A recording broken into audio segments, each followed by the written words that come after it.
Hello again, risk community. Welcome to another video tutorial to help you get started and make the best of ServiceNow. My name is Eric Ferron in Santa Clara, California, and my guest for this new episode is another Eric, who joins us from London. Eric Lemartre is Senior Advisory Solution Consultant in the GRC practice at ServiceNow. Good afternoon, Eric, and welcome to the show. Good afternoon. So how about you tell us a little bit about yourself first so our audience gets to know you? Sure. So I joined ServiceNow 4 years ago, but previously I was mainly on the other side of the fence as a practitioner, chief risk officer, head of audit departments, implementing this kind of governance, risk, and compliance solutions for my executives. So for today, to get started, I'm going to take us through what should be very familiar to the whole of the audience, the maturity journey, and then Eric will take over the presentation to explain to us the profiles, the scoping, and take us through a demonstration.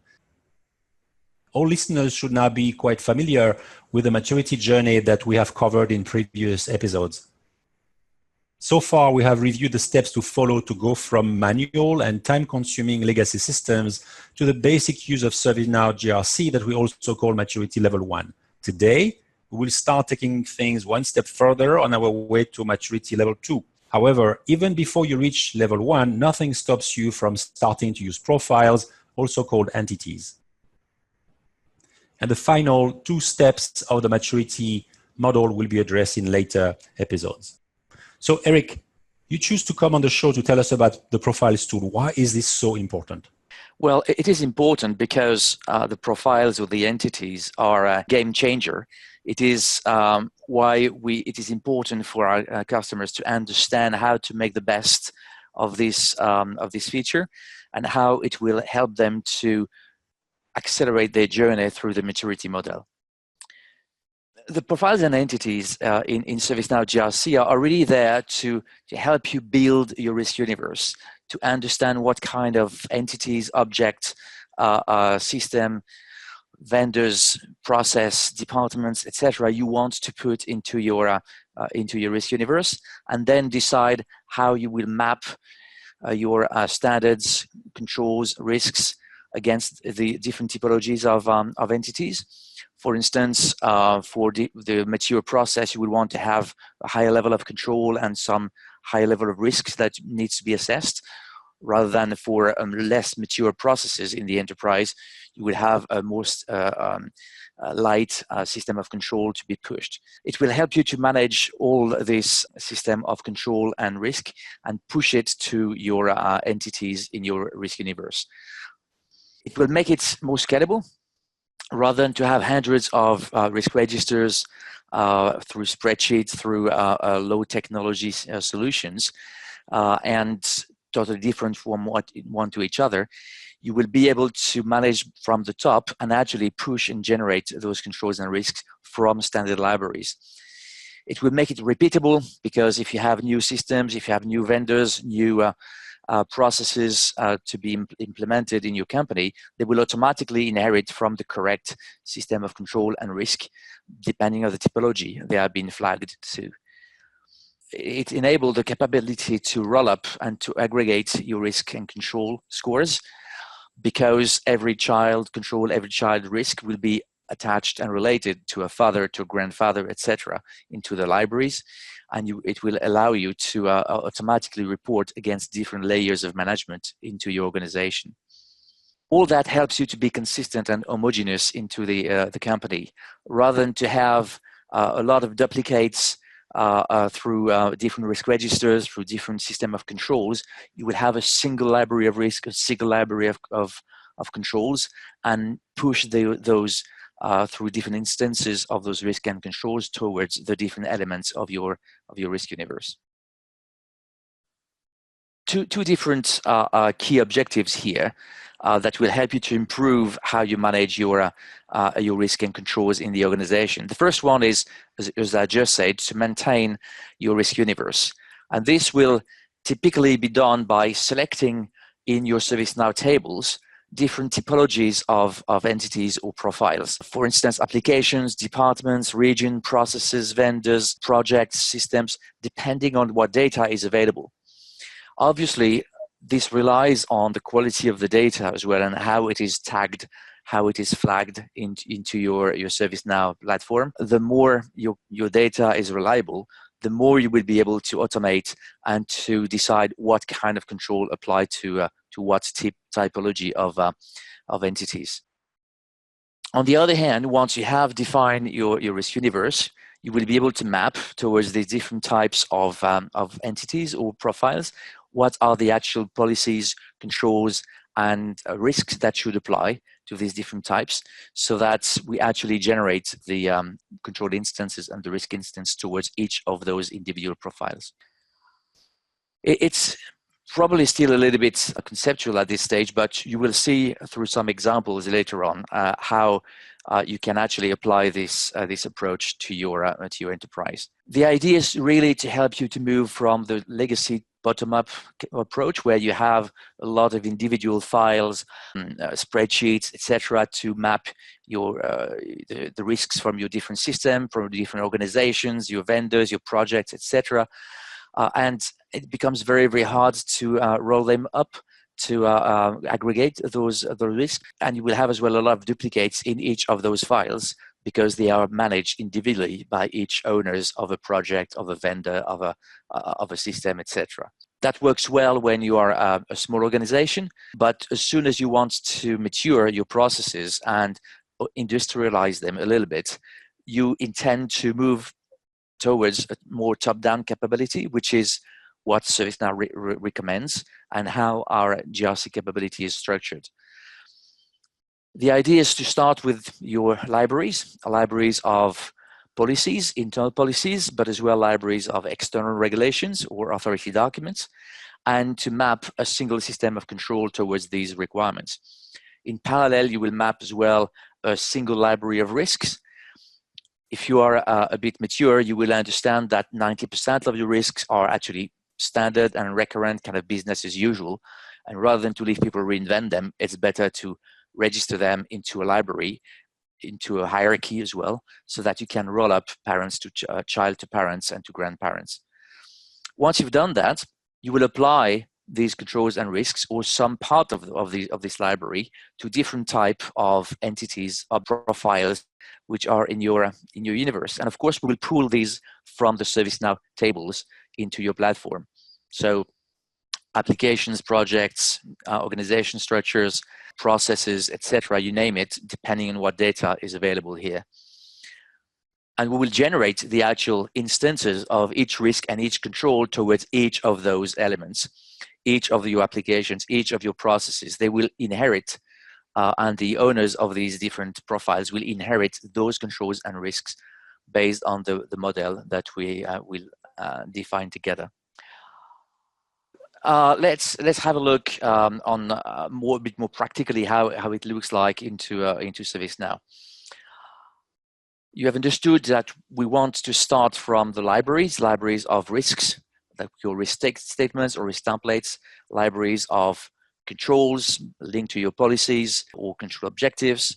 We'll take them and we will associate them with your risk universe, with your different profile entity types, and we will generate the actual instances of risk and control and the assessments and the attestation questionnaires towards all of those objects, so that you can run your controls, run your risk, assess them regularly.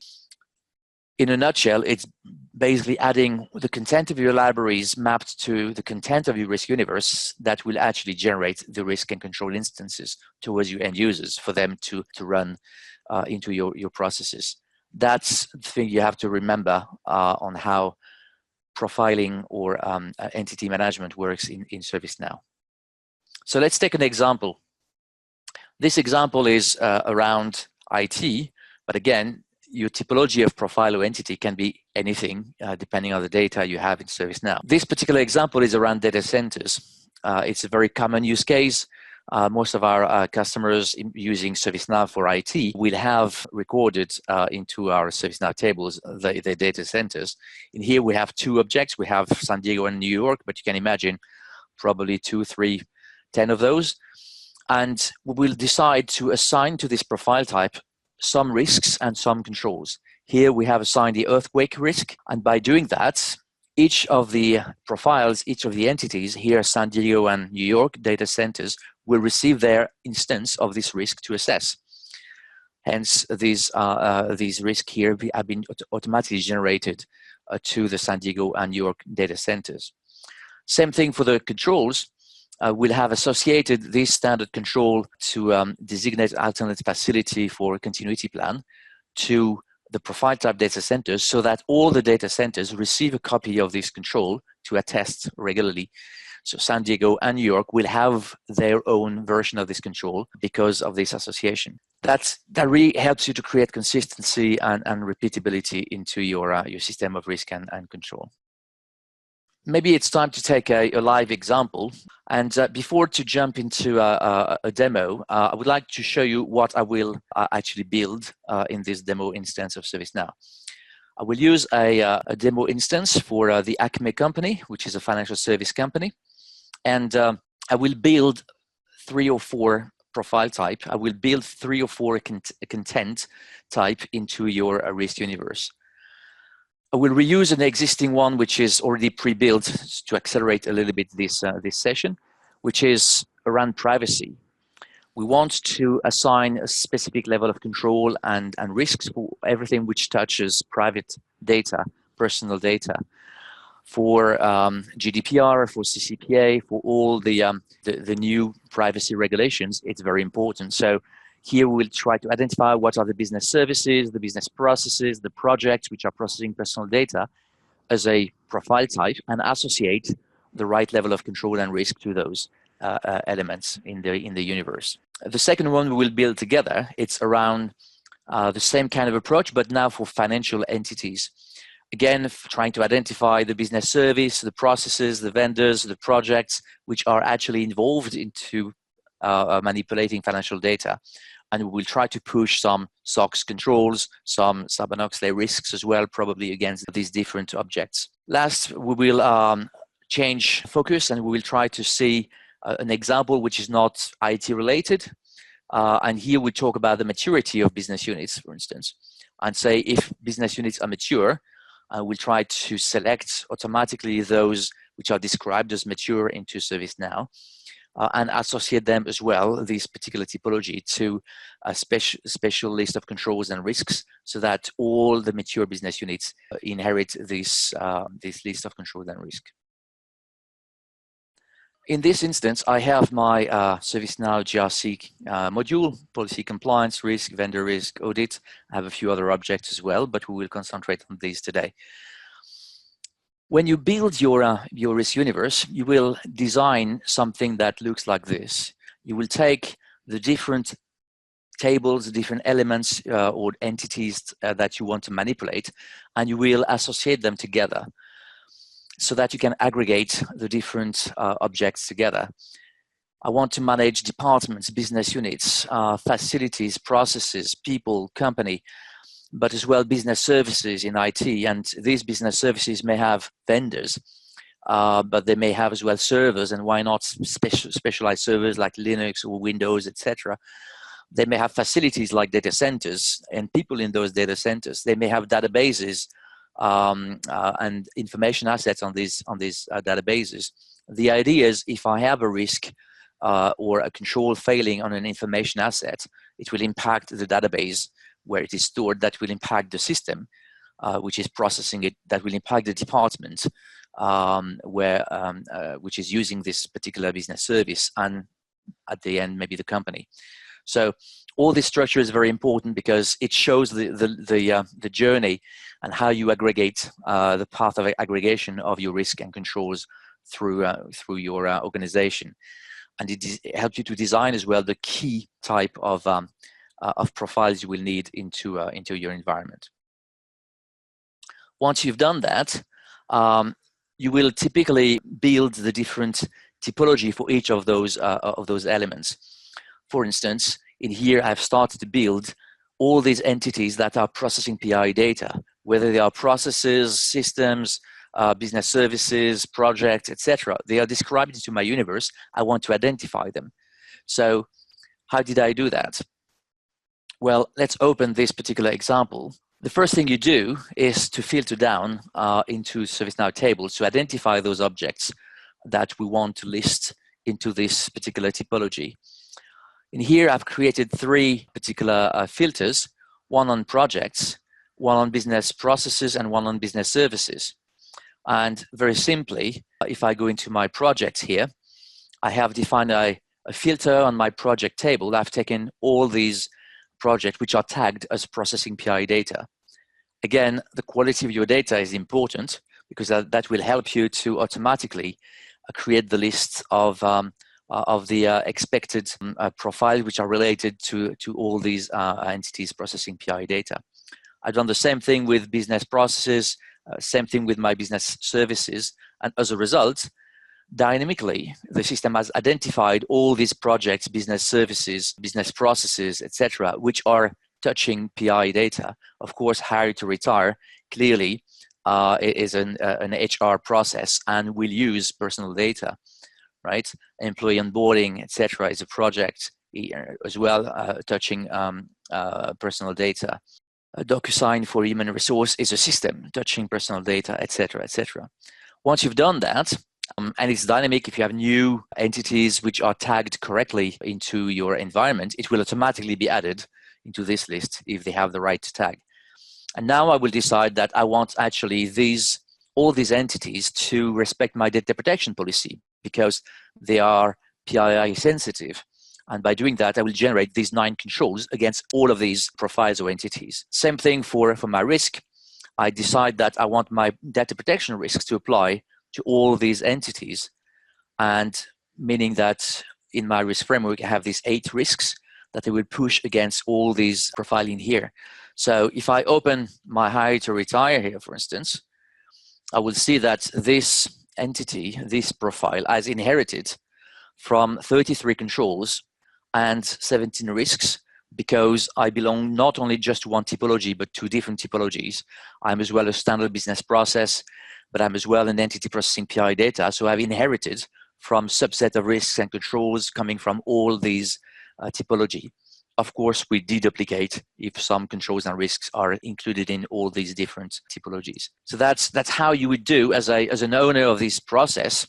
I would now have to run these controls to test them, etc. I would have to run these risks and assess them regularly, etc. I didn't create anything. I've inherited all this content.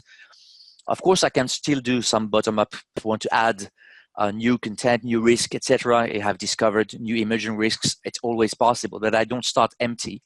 I start with standard system of risk and control based on who I am into ServiceNow. Let's now start to try to build something so that you touch a bit better the capability. I will now try to build a new profile type, which is my entities processing financial data. Let's save that. So you have understood the first thing to do is to create a filter or several filters. So I will start here by creating a filter into a ServiceNow table, and I will use my business processes. My business process. Here I have 16 records, but I will put a condition here. I want to take only those which are processing financial data. And I want the managed by person to receive those risks and controls. Okay, I will submit this. But I will add a couple more. I will add a filter as well on my systems, my business services. My business services. And I have, again, 360 here. I will filter down as well only on those which are processing financial data. And I will want as well to have the managed by to be the one receiving those. But I have projects as well which are touching financial data. So I don't want to forget about those. And I will add into my project table. All right, so you start to understand how these things work. My project table here, again, a condition, processing financial data. And I want here to have my project manager to be the one receiving those. All right. So I've created 3 filters. I can add as many as needed as far as I touch entities which are processing financial data. I will now start to generate the list of profiles from these, and you see there is a task which has started in the background. And in parallel, I will now decide which policies I want those to follow. And let's see. In here, let me save. All right. So I will select the different policies I want these entities processing financial data to actually apply. I want them to follow my risk management policy, for instance, my remote access control policy. What else? Of course, my financial crime policy and my financial control policy. All right, because they are financial, so it's very important. Okay, I will save that. And you can see in the background, the system has started to generate the corresponding controls against these 43 entities which have automatically selected. Some are systems, some are projects, some are processes. They have been selected by my filters. I will now add some risk frameworks, some libraries of risks, and I will select here, for instance, my financial risks. I want my financial risk to be assigned to all these entities. All right. So by doing that, I am generating a lot of content in the background, and it can take some time, a couple of minutes before before the system responds and gives the actual content. Now, let's have a look at one of those entities. If I take this business process, financial plan to report, I will see that it has started to receive controls and risks because of the association I've created. So I have some financial risk, financial fraud, anti-money laundering, etc., bribery, corruption. All those risks have been generated because this entity, this process, belongs to my entities which are processing financial data. Same thing, I've received some controls in here. Right, let's create another one. I will create another typology here, and this one will be against my business units. And I will call it mature business units. Okay, save. Same logic, I will create a filter, and we'll create now a filter into some of my operation structure tables. For instance, business units, which are described in ServiceNow. And out of my 14 business units, I want to select only those which are mature. For instance, I will select only those which are one of these different maturity level 3 and 4. Okay, and I want the business unit head to receive those risks and controls. Okay, I've created my filter. I will apply it to start generating, finding what are the correct profiles. And in the meantime, I will again select the policies that I want these business units to apply, and as well to select the risks that I want these business units to inherit. So let's save this again.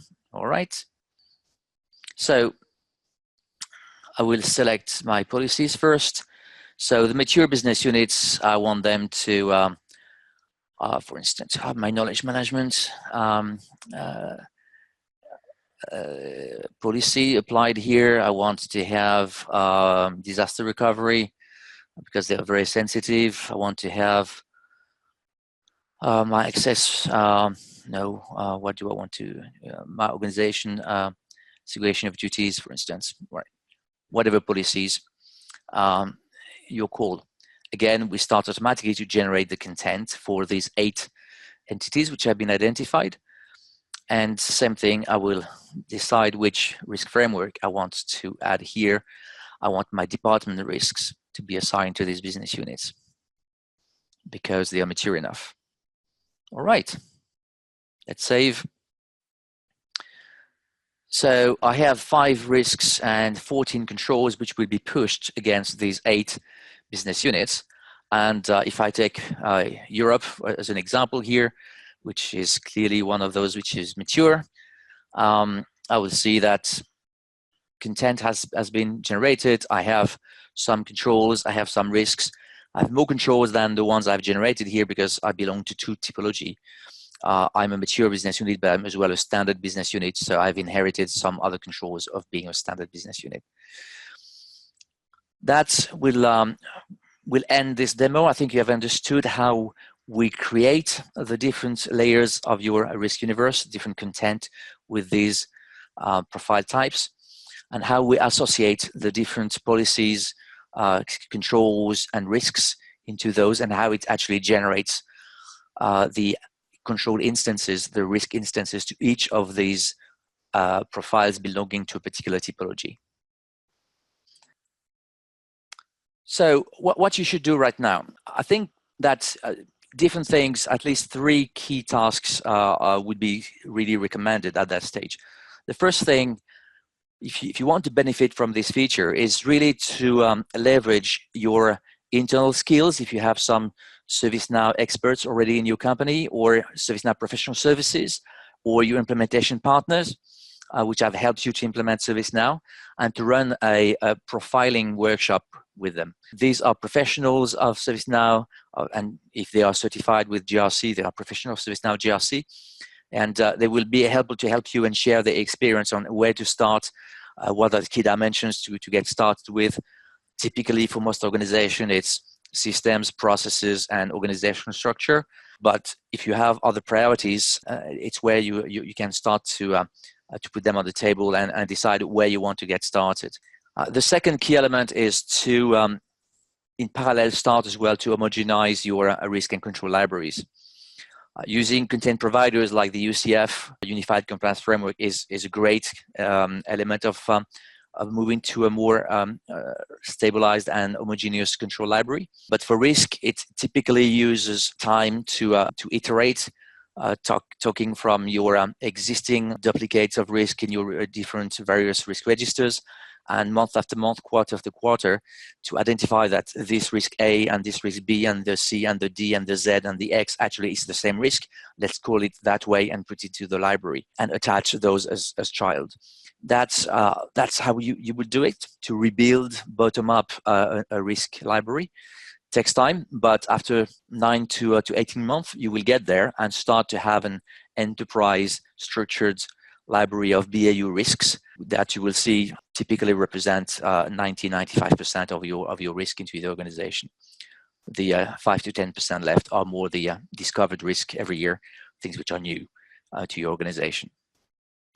Last but not least, we recommend you to train yourself. Obviously, we have a nice training called RCI, or Risk and Compliance Implementation Training. It's initially targeted to our partners and implementation teams, but we see more and more customers and even functional experts, not technical experts, to take this training, because it's not technical. It's really showing you the architecture of the solution, how the data are linked together, and how you can really leverage the best of this profiling entity engine into ServiceNow GRC.